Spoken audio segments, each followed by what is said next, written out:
मेरा तो जन्म ही मिथिला में हुआ है। मेरा जो घर है, वो घर जिस डिस्ट्रिक्ट से मैं आता हूं उसका नाम बेगूसराय है और वो मिथिला में होता है। अगर आप मेरे यहाँ आएंगे तो आपको बड़ी आश्चर्य लगेगी।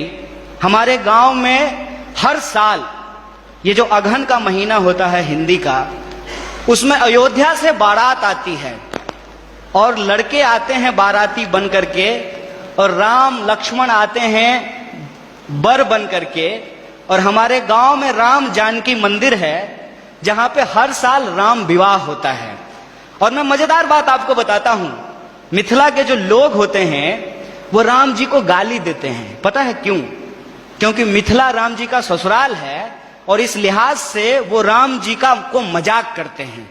हमारी संस्कृति में जब शादी ब्याह होता है तो जो बारात आती है तो बारातियों को सारातियों के द्वारा गालियां सुनाई जाती है, उनको गालियां दिया जाता है। जब आप हमारे यहां आएंगे तो आपको बड़ा आश्चर्य लगेगा कि राम जो भगवान हैं उनको स्वागत में लोग गालियां दे रहे हैं। ये हमारा ट्रेडिशन है। और हम जिस संस्कृति जिस कल्चर में पले बढ़े हैं वहां कभी भी किसी भी भगवान को अकेले नहीं याद किया जाता है। आपने कहा ना वननेस, उनको अकेले नहीं याद किया जाता है।